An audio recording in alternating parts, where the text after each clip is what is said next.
पहली बात तो यह है कि आज हम बात करेंगे मॉडर्न फिजिक्स की। किसकी बात करेंगे? मॉडर्न फिजिक्स की। ठीक है,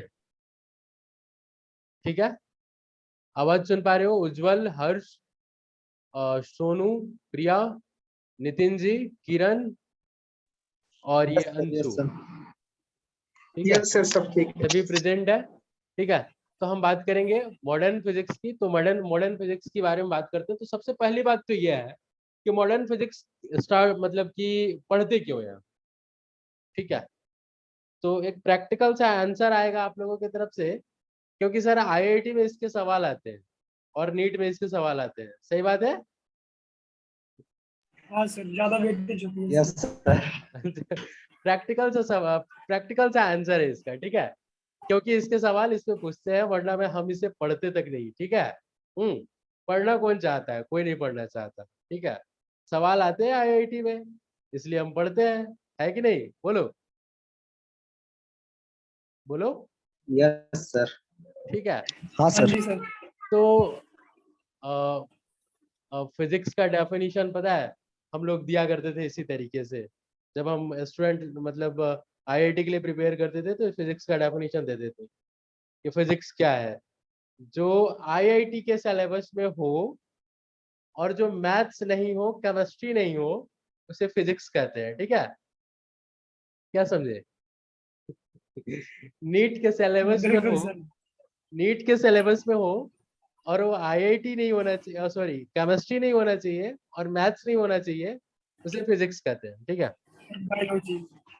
हाँ हाँ सॉरी, नीट के सिलेबस में हो, बायोलॉजी नहीं हो और केमिस्ट्री नहीं हो, उसे फिजिक्स कहते हैं। ठीक है, बहुत प्रैक्टिकल सा डेफिनेशन है ये। तो अ, इसके साथ आगे बढ़ते हैं। ठीक है, तो मॉडर्न फिजिक्स में सही चीजें हम अब ये तो मजाक वाली बात थी, पर अब हम सीखेंगे मॉडर्न फिजिक्स में रियल मतलब मॉडर्न फिजिक्स है क्या, रियल मॉडर्न फिजिक्स है क्या। तो जैसे जब हम जो पढ़ाई कर रहे हैं, जैसे आपने पढ़ा Newton's laws of motion, rotation, work power energy, circular motion, in fact optics, ये सारी चीजें जो आपने पढ़ा, इलेक्ट्रोडायनेमिक्स, है ना, इलेक्ट्रिक करंट, थर्मोडायनेमिक्स, ये सारी चीजें जो है जनरल फिजिक्स के अंदर आती है। किसके अंदर आती है? जनरल फिजिक्स के अंदर। General physics that means general Newtonian physics. Physics. हाँ, न्यूटोरियन फिजिक्स के अंदर आता है। अब कुछ चीजें जो है काफी इम्पोर्टेंट थी और हमारे पढ़ने के लिए बहुत जरूरी भी था। तो जो न्यू फिजिक्स जो आया हमारे सिलेबस के अंदर या फिर हमारे डेली लाइफ में, वो था क्वांटम फिजिक्स। कौन सा फिजिक्स? क्वांटम फिजिक्स, जिसके बेसिस पर, और ये न्यू क्या है, ये भी बहुत पुराना हो गया, ये लगा लो कि 75-80 साल पुराना ये भी है। 1945 में अटैक हुए थे, 1945 में, हिरोशिमा और नागासाकी नामक दो शहर में। कहाँ पर? जापान में। कहाँ पर? जापान में। ठीक है, ये कहानी नहीं सुना रहा, महाभारत नहीं सुना रहा, बस मैं बता रहा हूँ आपको कि मॉडर्न फिजिक्स है क्या। तो दो शहरों पर गिराया गया इसको, हिरोशिमा और नागासाकी। और ये किस थ्योरी पर बेस्ड था? Theory of relativity. और थ्योरी ऑफ रिलेटिविटी किसने दिया था? आइंस्टाइन बाबा ने दिया था, बाबा आइंस्टाइन ने दिया था। और रह गई बात कि मतलब कि इसको बनाया किसने था, एटम बम को। तो एटम बम को बनाने वाले कौन थे? ऑटो हान, एक साइंटिस्ट था, जो कि आइंस्टाइन बाबा के थ्योरी को चोरी करके, कॉन्सेप्ट को चोरी करके उसने क्या किया था, बनाया था क्या? Atom bomb. खैर, थ्योरी ऑफ रिलेटिविटी की बात जहां तक आती है, थ्योरी ऑफ रिलेटिविटी की, तो थ्योरी ऑफ रिलेटिविटी बताता है, प्यारे बच्चों, थ्योरी ऑफ रिलेटिविटी बताता है कि थ्योरी ऑफ रिलेटिविटी बताता है कि किस तरीके से हम मास को एनर्जी में कन्वर्ट कर सकते हैं और किस तरीके से एनर्जी को मास में कन्वर्ट कर सकते हैं। आपने पढ़ा होगा कि ये मास जो होता है कांस्टेंट होता है, पर मॉडर्न फिजिक्स ये बताता है या फिर क्वांटम फिजिक्स ये बताता है कि मॉडर्न मास को हम एनर्जी में कन्वर्ट कर सकते हैं और एनर्जी को किस में कन्वर्ट कर सकते हैं? मास में। ठीक है, ऐसा बताया जाता है। ये चीजें हमारे जनरल फिजिक्स से परे है। परे कहने का मतलब दूर है, समझ के बाहर है। पर इसी चीज को थोड़ा सा इंट्रोड्यूस करने के लिए हमें मॉडर्न फिजिक्स पढ़ाया जाता है। हमें क्या पढ़ाया जाता है? मॉडर्न फिजिक्स पढ़ाया जाता है। वेलकम अक्षय। ठीक है, हमें क्या पढ़ाया जाता है? मॉडर्न फिजिक्स पढ़ाया जाता है। कैसे हो अक्षय? अक्षय आ चुका है। ठीक है, तो बात आती है कि इसलिए मॉडर्न फिजिक्स पढ़ाया जाता है। तो आपको समझ में आ गई बातें?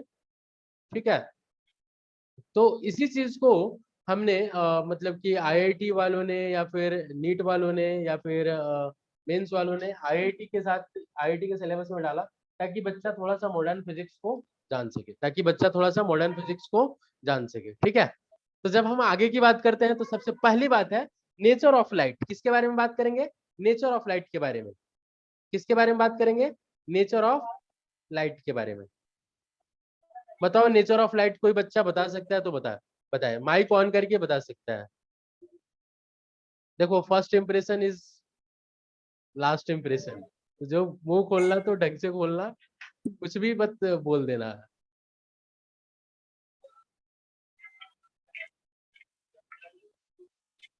अगर कुछ जानते हो तो।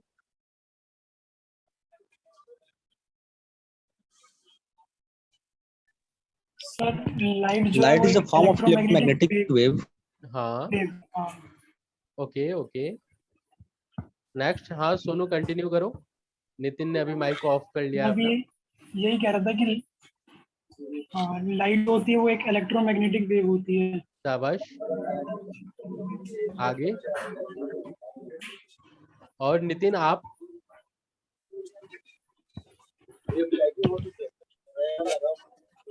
नितिन,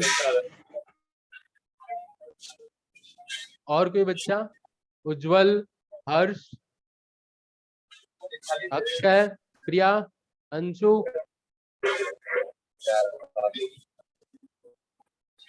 कोई नहीं। हाँ, लाइट क्या होता है? लाइट एक इलेक्ट्रोमैग्नेटिक वेव होता है। लाइट क्या है? इलेक्ट्रोमैग्नेटिक वेव है। हम लाइट में विशेष ऑप्टिक्स जब पढ़ाऊंगा तो उसमें ज्यादा बताऊंगा, पर यहाँ पर मैं बात कर रहा हूँ न्यूटन के अकॉर्डिंग लाइट क्या है। तो लिखिए according to Newton. According to Newton, फटाफट लिखते चलो फटाफट। According to Newton light is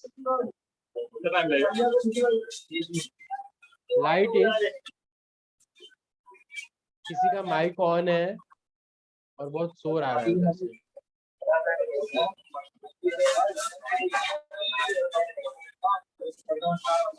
Akshay, Akshay आपका माइक ऑन है और बहुत शोर आ रहा है। अक्षय, अक्षय। हाँ, तो न्यूटन के according according to Newton's light is, according to Newton light is mode of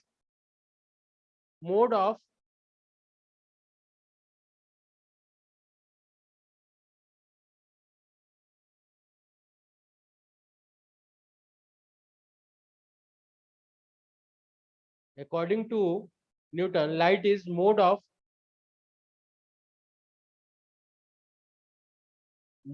particle, mode of particle, mode of elastic particle, ऐसे लिखो, mode of elastic particle।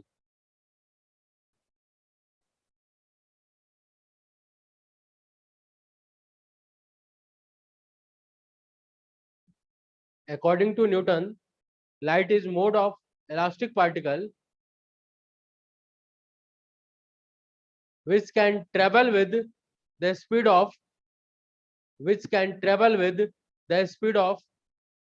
3 into 10 raised to power 8 meter per second and known as photon, and known as photon।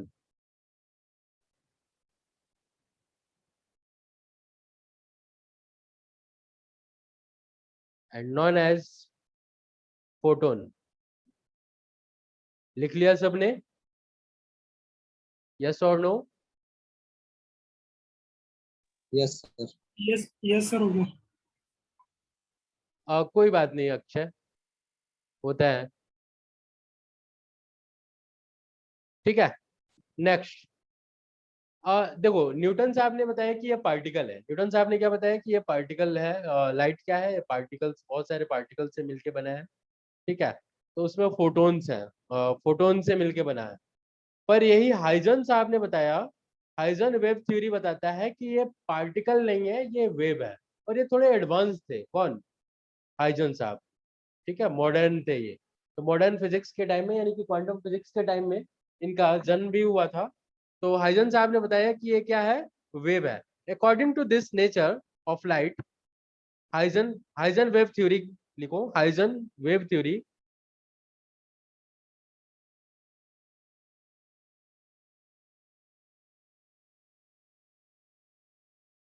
Huygens wave theory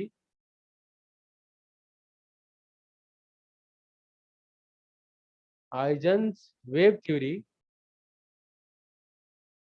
according to this nature of light, according to this according to this nature of light, according to this nature of light is not a particle but a wave. According to this nature of light is not a particle but a wave.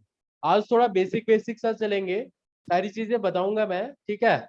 इसके बाद इसको advance level तक भी लेके चलेंगे, tension मत लेना। मुझे पता है यहाँ पे बच्चे काफी एडवांस हैं,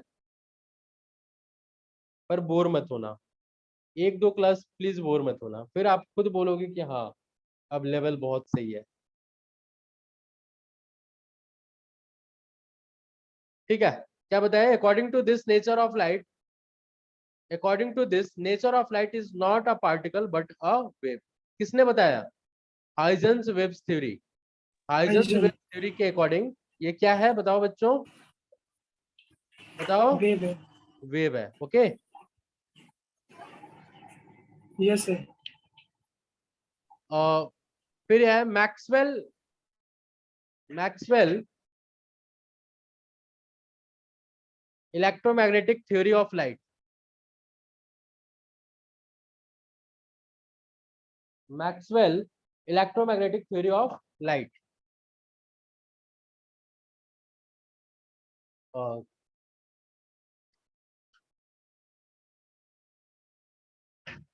Maxwell electromagnetic theory of light. ठीक है। According to this, according to this light is an electromagnetic wave। Maxwell साहब ने बताया, किसने बताया? मैक्सवेल साहब ने, कि लाइट क्या है, एक इलेक्ट्रोमैग्नेटिक वेव है। जो अभी बता रहे थे नितिन तुम, हेलो, सोनू और नितिन बता रहे थे आप दोनों, ये इलेक्ट्रोमैग्नेटिक वेव है। ये यस किसने सर। बताया था? मैक्सवेल ने बताया था। किसने बताया? मैक्सवेल ने। Maxwell, Maxwell, Maxwell. हाँ, Maxwell. Electromagnetic theory of light कहता है, according to this light, according to this light is an electromagnetic wave. Light is an electromagnetic wave. और स्पीड ऑफ लाइट क्या माना जाता है? Speed of light, speed of light क्या होता है बच्चों? स्पीड ऑफ लाइट कितना होता है, बताओ? सी के बराबर होता है। और सी किसके बराबर होता है? 3 × 10⁸ मीटर पर सेकेंड। ठीक है। और इसी बीच आते हैं ये अपना ज्ञान देने, जिनका नाम होता है de Broglie hypothesis. De Broglie,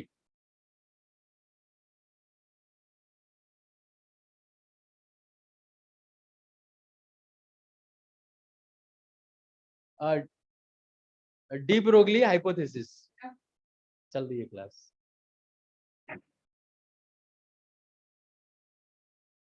de Broglie hypothesis. और कैसे हो?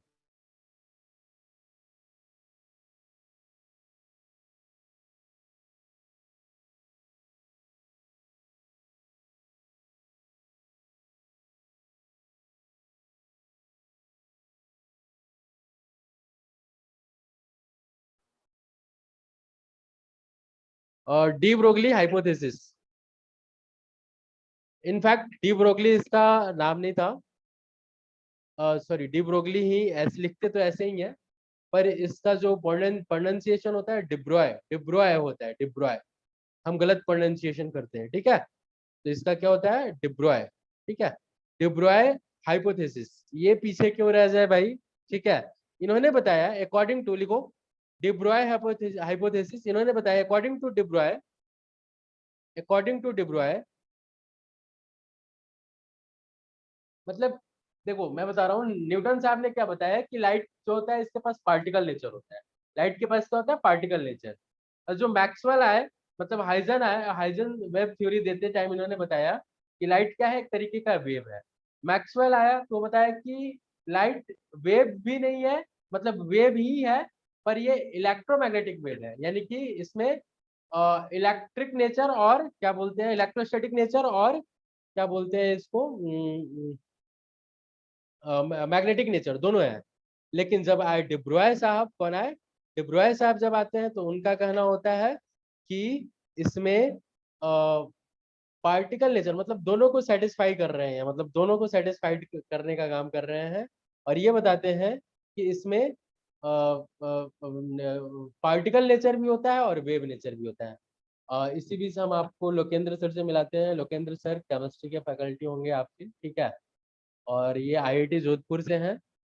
तो मिलिए, 5 मिनट बातें कीजिए आप लोग इनसे, और फिर इसके बाद हम लोग कंटिन्यू करते हैं। आइए सर।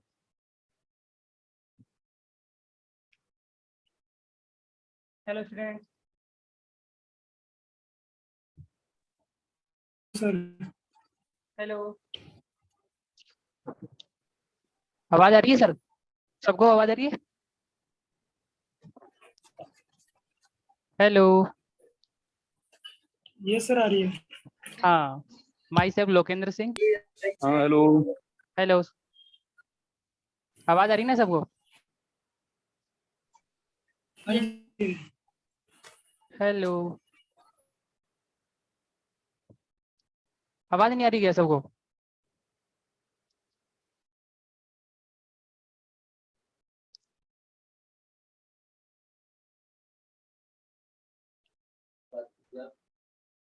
हेलो,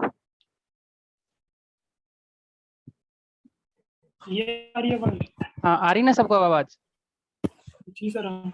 हाँ, my self Lokendra Singh, I pursuing my bachelor of engineering from IIT Jodhpur. I am currently academic science specialist at BYJU'S. तो मैं आपको केमिस्ट्री कंटिन्यू करने वाला हूँ यहाँ पर। किसी को कुछ पूछना? Yes sir. हाँ बोलिए।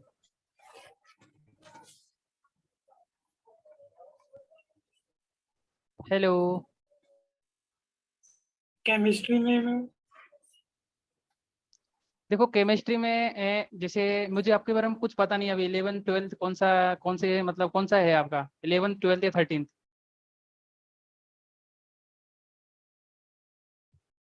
13 है सर। 13 है ना, तो आपने फर्स्ट 13 अटेम्प्ट तो दे ही दिया होगा जेई मेंस का। यस सर हाँ। हाँ, तो अपन क्या करेंगे अब, जैसे 10 से अपने पास में मैक्सिमम से अपने 10-12 दिन बच रहे हैं। तो अपन क्या करने वाले हैं, जैसे जितने भी 2022 जेई में 2022 के जो फर्स्ट अटेम्प्ट में जितने भी पेपर हुए केमिस्ट्री के, तो उनको सारे को एक एक पेपर को सोल्व करना है अपन को यहाँ पर, ठीक है ना। और जितने भी जैसे आपने देखा होगा ऑब्जेक्टिव में सारे के सारे क्वेश्चन इनऑर्गेनिक और ऑर्गेनिक केमिस्ट्री से आ रहे हैं। आपने फर्स्ट अटेम्प्ट दिया होगा तो आपको फील हुआ होगा यस कि सर। फिजिकल का सारा जो क्वेश्चन है वो केवल इंटीजर में आ रहा है। तो अपन क्या करेंगे, इनऑर्गेनिक और ऑर्गेनिक को, मतलब जैसे जेई मेंस ने क्या कर रखा है एकदम जैसे इनऑर्गेनिक और जैसे केमिकल बॉन्डिंग है। अब केमिकल बॉन्डिंग में कुछ ऐसे ऐसे कॉन्सेप्ट है जिनको फिक्स कर रखा है कि उनसे क्वेश्चन आना ही है। तो अपन क्या, अब जैसे 10-12 दिन है तो अपन सारा तो कवर कर नहीं सकते।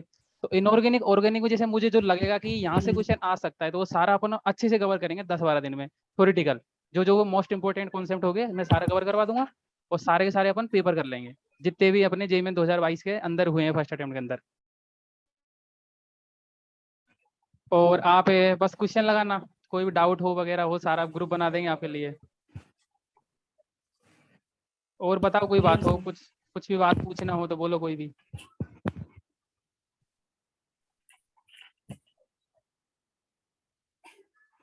किसी के मन में कुछ हो पूछ सकते हो आप। 2022 के अपन सारे के सारे पेपर अच्छे से कर लेंगे, और जितने भी मेरे को लगता है कि यहाँ से जैसे केमिकल बॉन्डिंग है, एस ब्लॉक है, हाइड्रोजन है, तो मुझे लगता है कि यहाँ से क्वेश्चन आ सकता है। तो ऐसे जो भी इंपॉर्टेंट है सारा अच्छे से कवर कर लेंगे। मतलब जिस टाइम मैंने प्रिपरेशन की थी तो मेरे पास सारे शॉर्ट नोट्स खुद के बनाए हुए हैं। तो अब 10-12 दिन में क्या करूँगा, सारे सारे अच्छे से कवर करवा दूंगा आपको।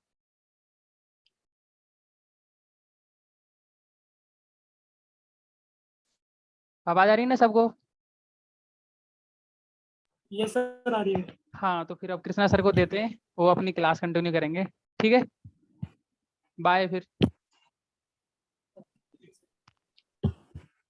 हम्म।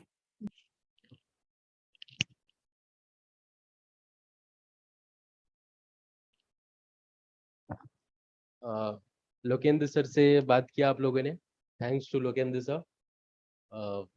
ये आपके केमिस्ट्री के फैकल्टी होंगे और आपको अभी तो जो भी पढ़ाना होगा पढ़ाएंगे ही, मतलब फिर टॉपिक भी स्टार्ट करेंगे। ठीक है, तो बच्चों हम कहाँ चल रहे थे, क्या बात कर रहे थे? डिब्रॉय हाइपोथेसिस। ठीक है, तो डिब्रॉय, हाँ, डिब्रॉय हाइपोथेसिस में इन्होंने क्या बताया कि अकॉर्डिंग टू डिब्रॉय, मतलब डिब्रॉय के अकॉर्डिंग क्या था, लाइट क्या है, इसके पास दोनों होता है, वेव नेचर भी होता है और पार्टिकल नेचर भी होता है। वेव नेचर भी होता है और पार्टिकल नेचर भी होता है। समझ में आ रही है बातें? हेलो, वेव नेचर भी होता है और पार्टिकल नेचर भी होता है। तो लिखो, according to de Broglie light has dual nature. According to de Broglie light has dual nature, particle nature and wave nature. Proper notes बनाना यार।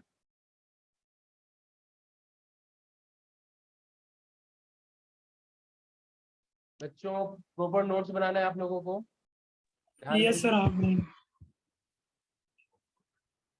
ठीक है, तो दोनों नेचर होता है। इनफैक्ट मैं एक चीज बताऊं तुम्हें, दुनिया का कोई सा भी ऐसा चीज नहीं है जिसके पास दोनों नेचर नहीं है। इसके पास वेव नेचर और पार्टिकल नेचर दोनों के दोनों ना हो, ऐसा कुछ भी नहीं है। अब जैसे बात करते हैं प्यारे बच्चों, मतलब इन्होंने ही बताया, डिब्रॉय साहब ने बताया कि P इक्वल टू क्या होता है, H upon lambda. H upon lambda. और ये P क्या है बताओ? P क्या है? मोमेंटम। क्या है प्यारे बच्चों? मोमेंटम। मोमेंटम। मेरी बात को समझना। H क्या है? Momentum. Planck's constant. Planck's constant. और लैम्डा क्या है? लैम्डा क्या है बताओ? लैम्डा क्या है प्यारे बच्चों? वेवलेंथ। बोला करें, वेवलेंथ। ठीक है, तो आपको मैं एक चीज बताना चाहता हूं कि P जिसका ज्यादा होगा, मेरी बात को समझना। अगर मान लेते हैं एक 10 केजी का कोई बॉडी है, ध्यान देना इस चीज पर। 10 केजी का कोई बॉडी है, उसको 10 मीटर पर सेकेंड से चला रहे हो, तो उसका मोमेंटम कितना हुआ? 100। कितना हुआ बच्चे बताना? 100। अरे मोमेंटम P इक्वल टू क्या होता है? MB। किस में पढ़ा है ऐसा?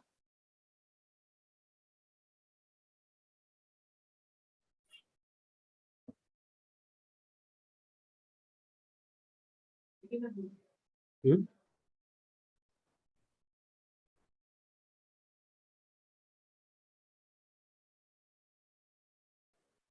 हाँ, क्या बता रहा था बच्चों कि P इक्वल टू MB। मास क्या है उस बॉडी का? मास है V। क्या है? मान लेते हैं 10 मीटर पर सेकंड से चल रहा है और 10 ही केजी मास है इसका, तो P कितना हुआ प्यारे बच्चों? 100। बताना इस चीज को कि P अगर 100 है, ध्यान देना, H की वैल्यू कितनी होती है? 6.67 इंटू 10⁻⁻34। ठीक है, आप एक बात बताओ, लेमडा की वैल्यू क्या होगी? लेमडा की वैल्यू क्या होगी बताओ? सर लेमडा की वैल्यू तो बहुत कम हो जाएगी, देख लो। एक तो 6.67 इंटू 10⁻⁻34 है, ऊपर से 100 से और डिवाइड होगा ये 6.67 इंटू 10⁻⁻34। तो मैं कुछ फील कराना चाहता हूँ या 100, लेमडा की वैल्यू और कम होगी। अब बताओ, लेमडा की वैल्यू जितना कम होगा, जितना ही कम होगा, वेव नेचर उतना ही क्या होता है? कम शो करता है। लेमडा की वैल्यू जितना ही कम होता है, वेव नेचर वो उतना ही कम शो करता है। अब बताओ, वेव नेचर सबसे ज्यादा शो कौन करता है? सबसे ज्यादा वेव गियोर में सबसे ज्यादा वेव नेचर कौन शो करेगा? रेड। कौन सा शो करेगा? रेड। सबसे कम कौन से शो करेगा? वायलेट, क्योंकि रेड का वेवलेंथ क्या होता है? सबसे ज्यादा होता है। तो वेवलेंथ जिसका सबसे ज्यादा होता है वो क्या करता है? सबसे ज्यादा वेव नेचर को शो करता है। समझ में आई बातें? समझ में आई? आ रही है बात समझ में? तो अब दूसरी बात ये है कि ये तो था तुम्हारा 10 केजी का बॉडी लिया और 10 मीटर पर सेकंड से चल रहा है। अब मान लेते हैं फोटोन की बात करते हैं, तो फोटोन का मास तो बच्चा बहुत कम होता है ना, मतलब एब्सोल्यूट मास तो ऑलमोस्ट जीरो होता है। या फिर हम इलेक्ट्रॉन की बात कर लेते हैं ना, इलेक्ट्रॉन की मास कितनी होती है? 9.1 इंटू 10⁻⁻31 केजी, ठीक है। और इसमें क्या किया, मान लेते हैं कि एक इलेक्ट्रॉन को 100 मीटर पर सेकंड से, कितने से? 100 मीटर पर सेकंड से हम इसको ट्रेवल करा रहे हैं h अपॉन लैम्डा। और जब लैम्डा की बात करते हैं तो ये लैम्डा क्या हो जाएगा? नीचे में देखो, लैम्डा की बात करेंगे h अपॉन लैम्डा, तो यहाँ पे क्या आ जाएगा? इसके जगह पे 9.1 इंटू 10⁻31 है ना, 10⁻31 इंटू 100, ठीक है। ऊपर क्या है? h की जगह पे 6.67 इंटू 10⁻⁻34। आप ये बताइए कि इसके कंपैरिजन में ये वाला लेमडा बहुत बड़ा हुआ या नहीं हुआ? बताओ, ये वाला जो लेमडा बहुत बड़ा हुआ कि नहीं हुआ? तो यहाँ पे लेमडा क्या है? बहुत बड़ा है इलेक्ट्रॉन का। किसके कंपैरिजन में? एक 10 केजी का जो मास है इसके कंपैरिजन में। तो जिस इसके कंपैरिजन में इसका वेवलेंथ बहुत ज्यादा है, इसलिए इलेक्ट्रॉन ज्यादा वेव नेचर शो करेगा, पार्टिकल नेचर कम शो करेगा। और ये 10 केजी का जो मास है इसका लैम्डा क्या है बच्चे? यहाँ पर लैम्डा क्या है? लैम्डा बहुत कम होने की वजह से यह वेव नेचर कम शो करेगा और पार्टिकल नेचर ज्यादा शो करेगा। लेकिन जब हम ऐसे पहुंचते पहुंचते करते करते जब हम लाइट पे पहुंच जाते हैं तो लाइट में क्या होता है? फोटोन होता है। लाइट में क्या होता है? फोटोन। देखो ये बेसिक नॉलेज है, अगर ये आईआईटी के अंदर ये काफी डीपली पूछता है इस तरीके का क्वेश्चन तो वहां पर नॉर्मल जो ऊपर ऊपर से जो ज्ञान लेकर के आगे बढ़ जाते हैं ना उन फंस जाते हैं, ठीक है। जब हम लाइट की बात करते हैं, लाइट में जब फोटोन की बात करते हैं तो जो फोटोन होता है, फोटोन के पास मास, एब्सोल्यूट मास ऑलमोस्ट जीरो होता है। लेकिन जब हम इतना ज्यादा मास स्पीड होने की वजह से 3 × 10⁸ मीटर पर सेकेंड होने की वजह से इसके पास कुछ ना कुछ क्या आ जाता है? मोमेंटम आ जाता है।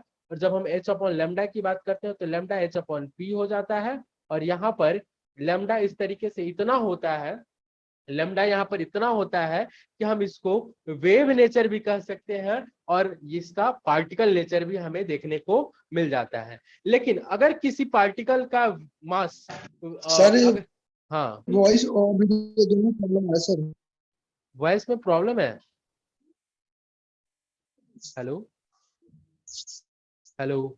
सर वीडियो और वॉइस दोनों में प्रॉब्लम आ रहा है सर। अच्छा हाँ सर, वॉइस ब्रेक हो रही थी। अच्छा वीडियो में ऑडियो में प्रॉब्लम वीडियो आ रही? में प्रॉब्लम आ रहा है सर। वीडियो एकदम से क्लियरिटी नहीं आ रही सर। अच्छा क्लियर नहीं आ रहा, ओके।